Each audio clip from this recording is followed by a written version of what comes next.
Wine Dine Combine, where the world of wines unfolds right before your eyes. I'm here with the first Maltese wine tasting team. Guys, can you introduce yourself?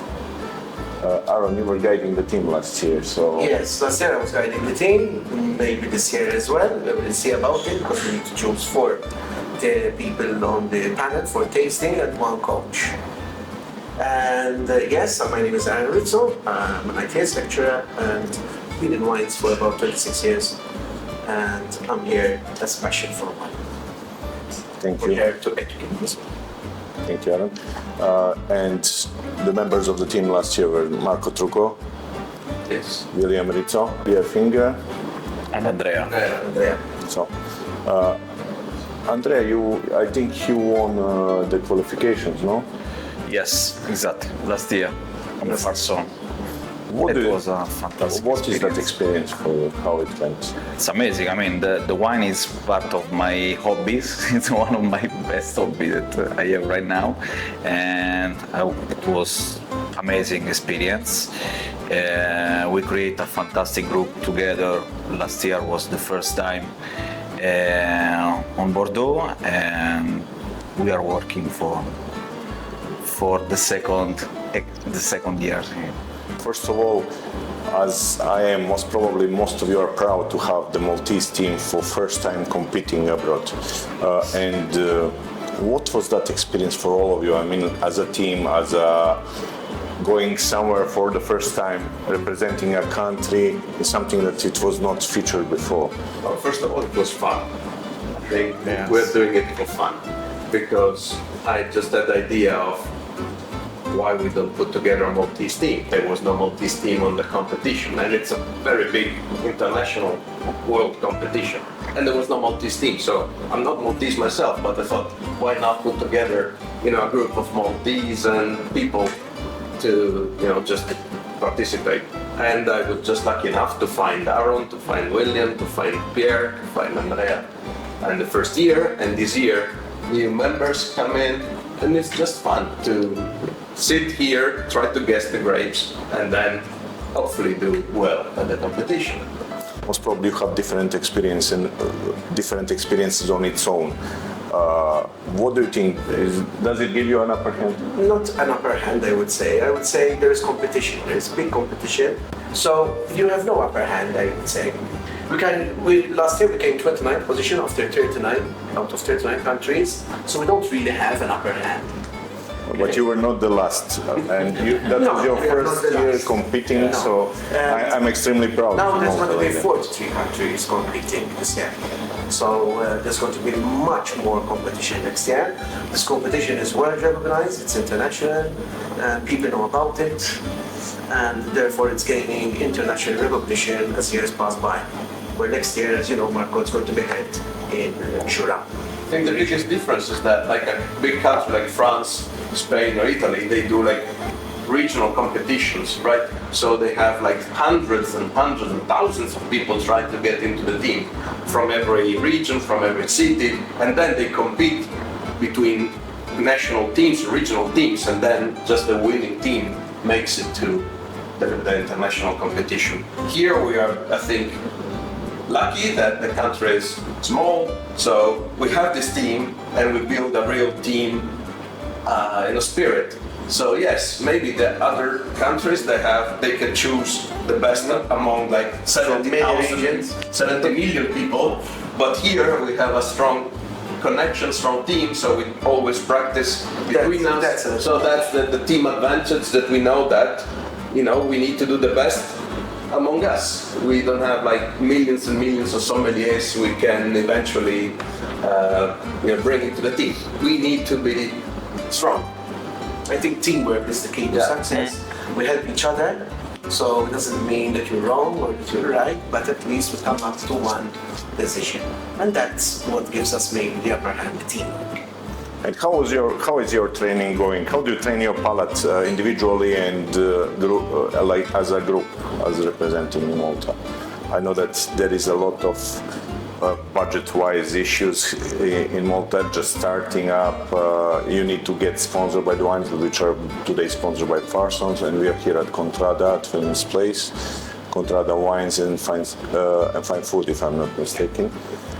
And I think there is a bit of a downside when it comes to budgeting, getting all these wines for testing, training with wines. You don't have much individual experience with some of the wines, I can imagine, as you have as a group. So is it a bit of a, let's say, a problematic thing here in Malta, or you have sufficient budgets and sponsorship from the guys? I think we're pretty lucky that Visit Malta immediately, recognized to sponsor us. So they are supporting us for the flight, accommodation, with a marketing budget to represent Malta abroad, because this is the point. Not many people know Malta as a wine country, so they sponsor us to be like sort of ambassadors of wine at this competition. And then we are lucky that some local companies provide us with wine for these tastings, like Parsons today. And if Maltese companies, wine companies want to get in touch with us, we're very happy to taste the wine, even on the social media, review them. So we do a bit of promotion of the wines that we taste. We write down our preferred wines. So I think it's good to get local companies approaching us and use us as a good team to... A goodwill ambassadors for wines in Malta. Yeah. Let's put it this way. And when we are talking about last year competition, what surprised you the most? And what are you expecting to surprise you this year? I overheard you speaking about some tricky wines. Is there something that surprised you really? Finger, this one's for you. We weren't expecting so many curveballs, I guess. We had typical wines by the name, but then they taste the wine making, or they were very unique. It really was not what you expected when you tasted them, but then you're like, this is a common thing, but it just tastes different. And that we really were not expecting, I think, these atypical wines. Yes. That you think it's a Shiraz when it was a Malbec, but we think it's Malbec or Shiraz. So to get to that decision is something. So who argues the most in the team? Because today team is a bit expanded.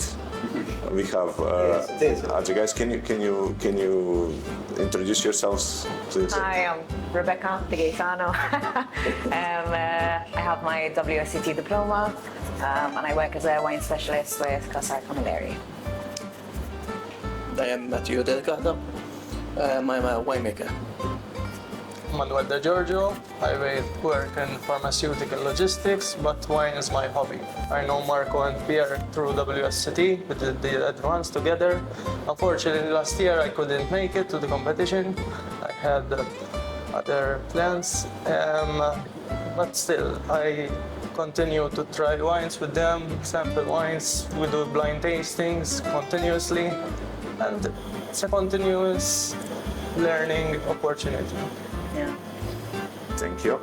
So, when we're talking about 2025, what you're doing differently to push the team to at least finish among first 10?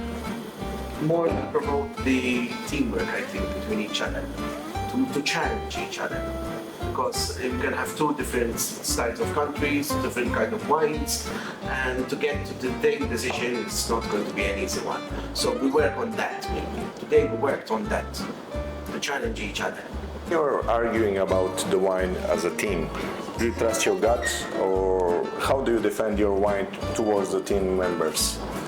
Do you go with your gut, with your instincts, or? Yes. It's important to, with practice, not just tasting the wines, but you also have to get used to the team dynamic, see which strengths the team has individually, and then you say, okay, this guy or this girl is good at that, so you sort of like start moving towards a certain direction. So if it's the white wine or certain regions and you think that the wine is pushing towards there, you trust a team member who has more experience. It's important to give in when you're not sure, because you think, this, for example, someone might be good with vintages, guessing the age. So you have to know when to stand back and when to to stand your ground. But the most important thing is that we reason things out. Exactly. Yeah. Yes. Yes. We come to a conclusion by reasoning things out. So, By the logic. using logic, so the least is the element of luck, you know. Oh, Yes, this is it the is, point. yes. But it makes sense. Usually it makes But sense. then you have to gamble. That's why. It may not be that great, it may not be that style of wine, but at the end of the day, then it's a fun of it, it's a game, it's a competition. You know, you always want to do well, but you try your best. That's what we can do. What is the type or the wine that you frequently misidentify? It's a pet, like. Is there something that pop up like that? William, what's your blind spot? Pinotage. Yeah. So we will guess it's Pinotage. Probably white Bordeaux. White Bordeaux. Yes. Yeah. Which country wines are your worst enemy? Is it New World? Is it Italy, Country. France? What is the countries that you always have problems with to identify the vintage, to identify the White type? Italian ones.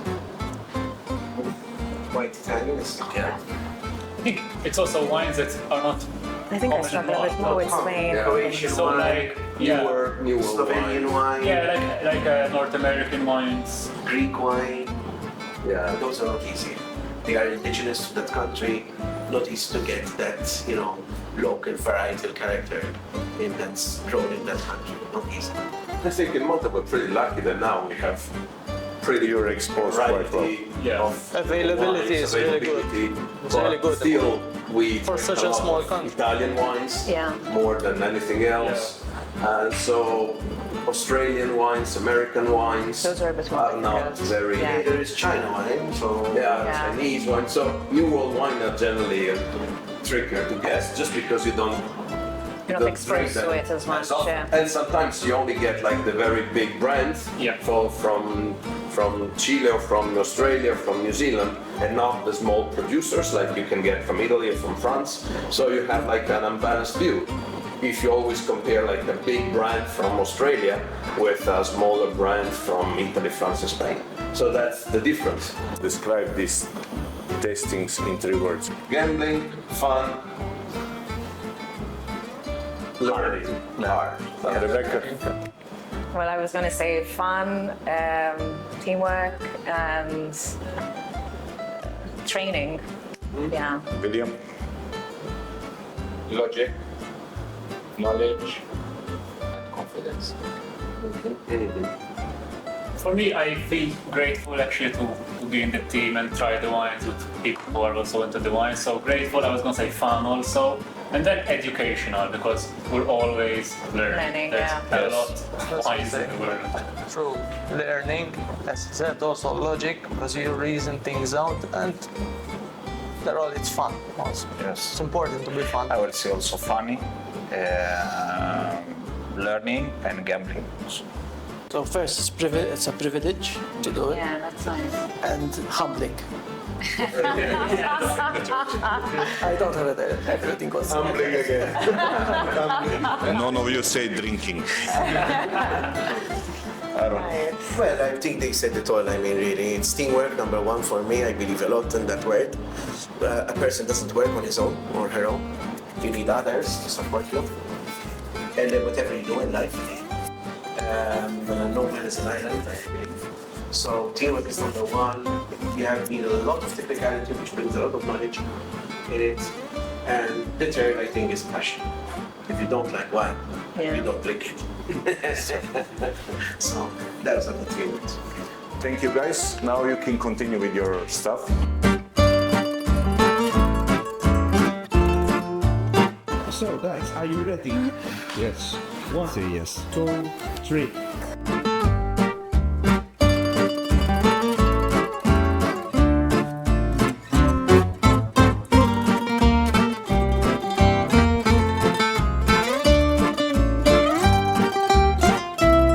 Here you have minerality, acidity, fresh cut grass. Well, he got minerality and minerality. Even I like it as minerality. Yes. So I would prefer Albarino to do it. I've got to choose another option.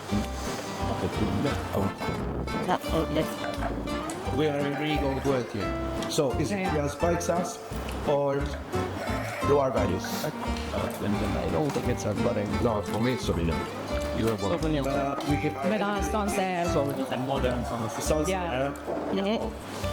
classic sunset. Classic is that rather than modern. Classic. Classic. Vintage. In fact, even like it's pronounced for the talents, then on the nose. France. Loire Valley is the region that, and the appellation is Sunset. Vintage. Vintage. 2023. 23, 22. 23. Yes. 24. 23 or 24? I would say 24. When's new? If it's available. We have 2 minutes more. It's the first time in it.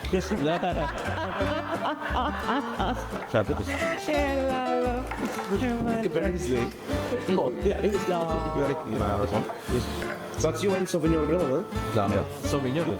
It's so pretty. And we are not sure. I went florality immediately. Yeah. Not so florality. So maybe when they it's like perfume. I get herbaceous, I get grass, minerality. Okay, good feel. And I go with it in this. Good. Okay. Everything is written down. But yes, It's like, whoa! Yeah. Sauvignon is one of the best areas for making. the Sauvignon. So that's it. Sounds like it's good. Full marks.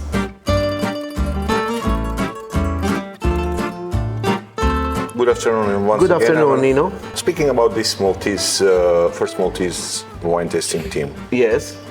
you as a team trainer and leader, actually, let's put it as a WSET lecturer first Yeah. of all. The guys put a lot of trust in you to form the actual Yes, how my Testing previous how it's going, colleague said, how it's a privilege as well to be there. the plan for training. Yes, it's a lot of hard work. You have to get together, meet together, find the time to meet, and obviously try to guess these 12 wines that will be in the competition. 6 whites and 6 reds, normally they put in the competition. And we try to guess the country, the region, the grape, the vintage year, the appellation as well of each wine. Not easy to arrive to the same decision, but we have 10 minutes per wine to do that as well. We are totally timed with 43 countries competing. So it's our second team going because last year we competed. So this year we have to choose from at least 8 people, including myself. So we still need to select completely the team. Could be me as a coach, we'll see about that, but we still need to finalize now the 5 people who can attend the World Championship of Blind Tasting, which is held in Jura in France, which is a region in France, which is the east part of Burgundy, in the center of France, and it's a mountainous region, and a beautiful wine is produced there as well. Let's hope our team will be in the front row. Well, yes, we really hope so. There's a lot of hard competition. It is not easy to get a position there because there is also excitement. The atmosphere is totally different. You have many other countries competing, so it's not easy when you are there. The pressure comes on you, and obviously you try your best. And when you're there, you have to do it in 10 minutes, and time passes faster when you are in the actual competition. You as a lecturer, you were really exposed to organizing training sessions for amateurs, All the time. for the wine bars and so on. What is the difference between this level and the world level of training that you're conducting? Well, when you are training amateurs or beginners, we call it the WCT courses, the International London courses, those are beginners. Obviously, they don't know about wine, you need to get them there.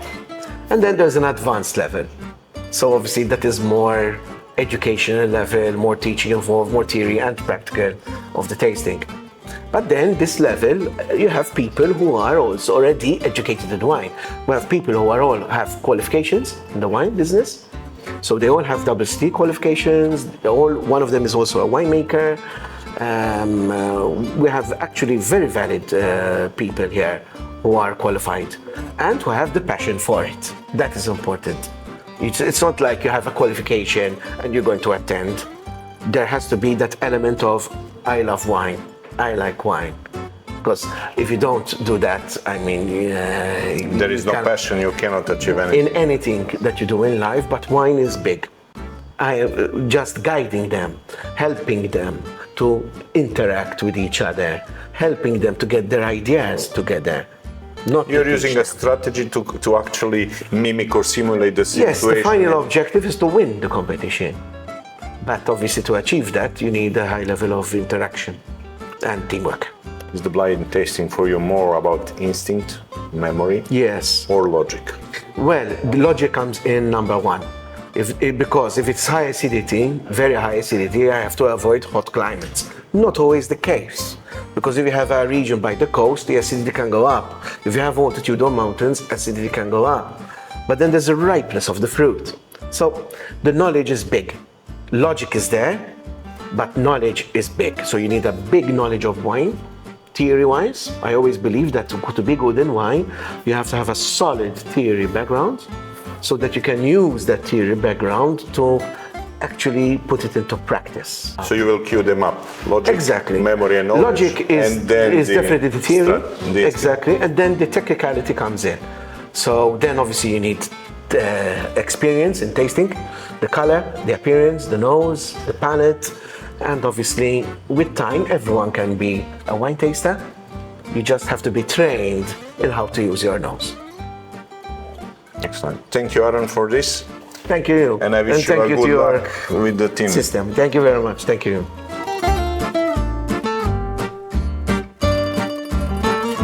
Good afternoon, Marco. Good afternoon, Nino. Coming from the gaming background, which strategic mindset you bring when it comes to the blind tastings? Well, there is an element of logic, trying to deduct from all the possibility, narrow it down, like a funnel from all the wine grapes are in the world, narrow down to, okay, we know that in the competition they're not going to give us like a very obscure grape. So already from the thousands of grapes out in the world, we know we did some study, they know I studied a bit of statistics of what they served at the challenge in the 15 years, the 15 previous editions. So I could, have a pretty good understanding of statistically what they're going to serve. And when it comes to team selection process, what are the top qualities that you think that each member of the team that is selected for the competition should have? I think there is a very wide difference in experiences and skills. Of course, we have 2 members of our teams that are going through the highest qualification in the wine industry possible. The Master of Wine is like a monster exam. Once you passed, you're like the guru of wine. But then we have also the people who have a more of a instinctive approach, and they know sometimes they feel something because they have some sensitivity. They maybe not have the same level of, they haven't tasted as many wines, but they're very, for example, one of our guys, Andrea, is Italian like me, and he knows very well Italian wines, the reds. So when he says, I know this is a Sangiovese, you can trust him as well. So some people have more broader knowledge about wine, some other people are a bit more specialized. So and everything is based on trust and, getting trying to help the rest of the team, saying something because it can help, going one direction or the other, not trying to, force your opinion on everyone else. But it's important, it's very fascinating as a group to see the dynamics. Many heads are smarter than one, hence the team. Absolutely. So, what is your long-term vision for the team? And do you think that this competition will help in Maltese wine education to attract more people into the wine world, wine businesses? I think it's important for education per se. Yeah, I think it's important for Malta to have like a team of I mean, to have like a group of people who meet and taste wine. Well, of course, I meet with Maltese sommeliers and other people regularly to taste wine. So there's a good community of wine people in Malta. So that's what creates like the wine experience and skills. Malta has all the right basics. We have winemakers, we have wine professionals, we have passionate wine drinkers. So we have it. Just takes a bit of, you know, as Aaron said, a bit of organization to, you know, to put these things together. So I think this can help to become a little bit more organized and get some sort of reward for doing this. But I think if you're passionate about wine, eventually it's a game. Blind tasting is a sort of a game. I'm a competitive person, so if you are into competition, you really see like the purpose of doing blind tasting, because it gives you like a, you know, an extra kick to appreciate wine. It's not just I like it, I don't like it. I want to understand what it is, and that's, for me, it's a super interesting mind game to play. And how do you balance this time-consuming duty as a leader of the multi-tasting team? You have a lot of tastings, a lot of preparation for the. How do you balance this with your own development? I mean, I'm doing my diploma in London, so I see this as like an additional training for that. So I don't see this as it's an investment of time. I'm into wine. I'm into learning wine, so I see this as a best possible opportunity to meet people who are into wine just as me, learn from them a lot. So for me, it's like the perfect experience to eventually pass my own diploma. And you get help through tasting different wines. Yes. I mean, I learned so much through this competition and with these people that it's invaluable. Amazing. Thank you, Marco. Thanks.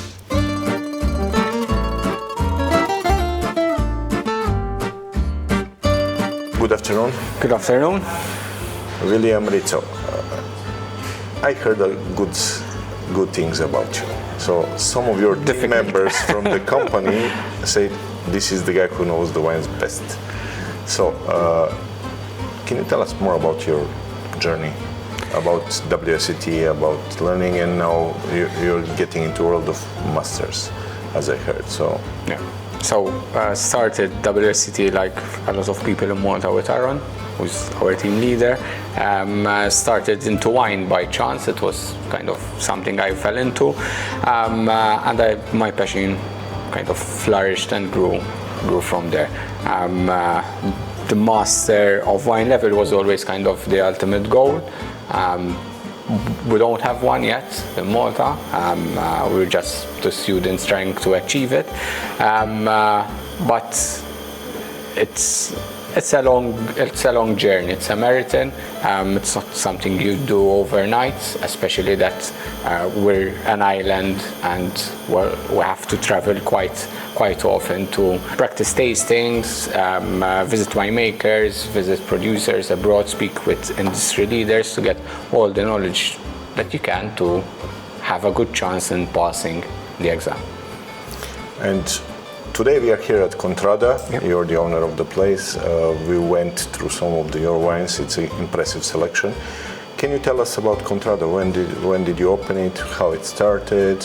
Did it come after your passion and starting the WSET course, or before? So it came much after. We opened in 2021, so towards the end of COVID. So we've been here for about 3.5 years open. We focus a lot on small producers, family-oriented producers. We like to have a direct connection with the people making the wine rather than buying from large corporations where you're buying just a brand. Still very good wines. I've sold those wines before and there is a market for them, but we wanted to do something a bit more special in terms of delivering affordable, good value wines. We still have fine wines that are maybe a bit more expensive, that are not considered everyday wines, but it is transmitting our passion for food and wine and representing brands that we actually love. And when it comes to this multi-testing team, how this helps or diminishes the work that you're doing for your master sommelier journey? It helps. It always helps. So even if you're tasting, you're also kind of practicing and studying theory. Because blind tasting, it's all about theory. If you don't have the theory knowledge of how a wine should taste, the structure of what a wine should feel like, you will never get the wine. Or if you're lucky, you get a few of them correct. So it's not a core part of the journey, but it is still an important part because you get to taste a lot of wines and you get challenged on what you think the wine is. Blind tasting is about challenging yourself and others, challenging you to always kind of refine your technique. Thank you very much, William. Thank you. 1, 2, 3, start.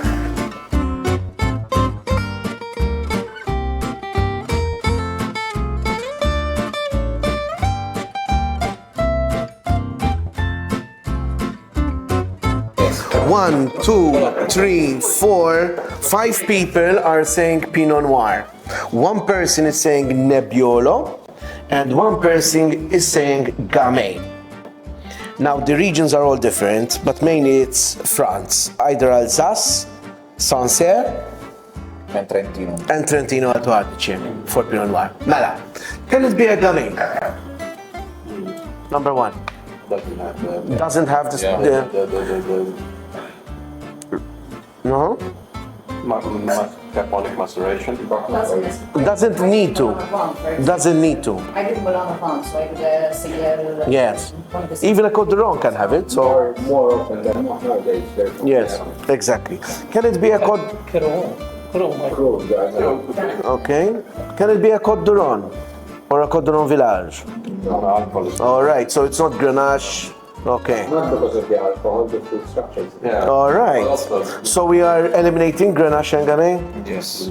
Now you are saying Pinot Noir. Old World or New World? He's saying New World from New Zealand. New Zealand will be oaky. This is It's oaky. There's a bit of funk which is not funk and there's a herbage. Not New Zealand, On the right. Yes. So it's more logic to say. It's logic to say Pinot Noir. Now, which region if you're saying Pinot Noir? Old or New World? if it's old world, it's not. It's New World would be really fruity, you know? not burgundy. It's not German. For me, this is Alsace. Alsace. You are really convinced, but why are you convinced it's Alsace? I don't know what that Food is. structure and this green. Because they're lighter normally, yeah, from Alsace. This has body.